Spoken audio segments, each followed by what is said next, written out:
estratosfera ou ozonosfera.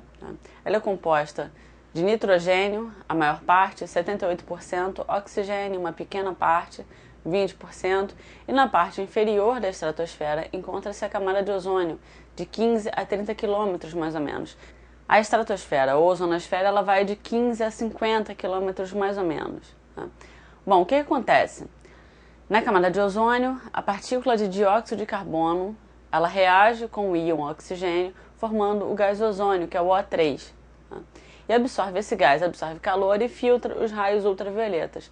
A gente vai ver mais pra frente que tem uma outra camada que tem a maior parte de ozônio também, que ela filtra esses raios ultravioletas.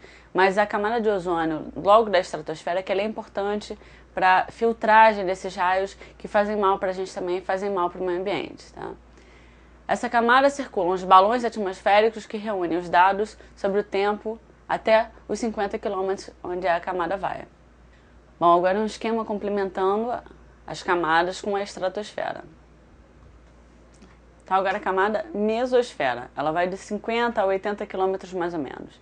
É a camada com a menor temperatura, tá? Ela vai em torno de menos 93 graus Celsius e a gente vai ver que no início, quanto mais a gente sobe, a temperatura diminui. Depois a gente vai ver que a temperatura aumenta novamente e o porquê disso a gente vai ver também. Né? É onde ocorre a aurora boreal, um fenômeno climático. Né? A aurora polar ou boreal no hemisfério norte e a aurora austral no hemisfério sul. Ela ocorre próximo às zonas polares, por exemplo, norte da Finlândia, da Noruega, do Alasca, da Islândia, norte da Escandinava e também no Polo Sul, tá? Nas épocas de março a abril e de setembro a outubro.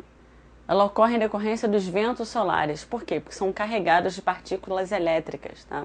Que entram em contato com o campo magnético da Terra e aí ocorre esse fenômeno.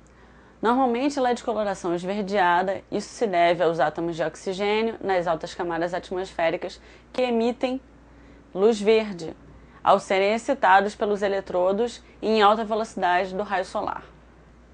Uma pequena observação, esse fenômeno ele não está restrito à Terra somente, ele acontece em outros planetas também, como por exemplo Marte, Júpiter e Vênus. Então aí o esquema complementando agora com a mesosfera e as características. A próxima camada é a termosfera ou ionosfera. Aí já é uma camada um pouco maior, ela vai de 80 a 500 km mais ou menos. Ela é composta na maior parte por moléculas de nitrogênio, até uns 200 km mais ou menos, e acima disso o oxigênio é o principal constituinte. Nessa camada, com a altitude, a temperatura começa a subir. Olha a diferença, a gente viu que na camada anterior estava menos 93 e agora a temperatura sobe para 1650 graus. Tá? Devido à absorção da radiação, propagação da energia dos raios solares.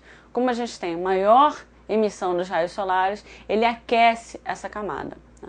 É a zona de rebatimento de ondas de rádio, importante para a comunicação a longa distância. Tá? E também os ônibus espaciais circulam principalmente nessa camada. Bom, e a gente vai ver um esquema com a termosfera agora. Bom, então agora nós vamos falar da exosfera, tá? Ela vai de 500 a 2.000 km mais ou menos. Então olha o tamanho da espessura.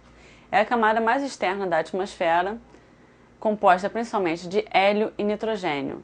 Bom, então os satélites de comunicação e alguns astronômicos, o que são isso? Satélites artificiais que estudam os corpos celestes, os fluxos de partículas no espaço e medem também a atividade solar.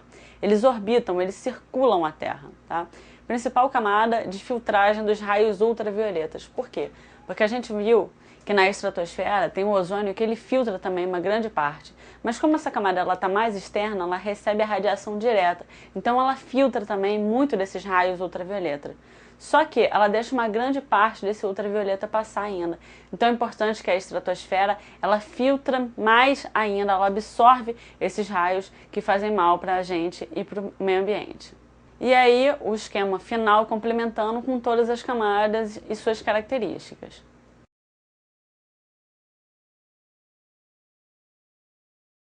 Bom, agora a gente vai ver alguns conceitos e as suas causas, tá? Então a gente vai ver o efeito estufa, a gente vai desvendar o efeito estufa, que falam muita bobagem aí nos jornais e na TV, tá ok? O efeito estufa é um efeito natural, pessoal, ele não é um efeito artificial, como dizem. Tá? E ele é importantíssimo para a Terra, porque ele ajuda a manter a conservar a temperatura. O que acontece? Se não tivesse o efeito estufa, durante o dia a gente ia ter temperaturas de 60, 100 graus Celsius e à noite a gente ia ter menos 20, menos 10 graus.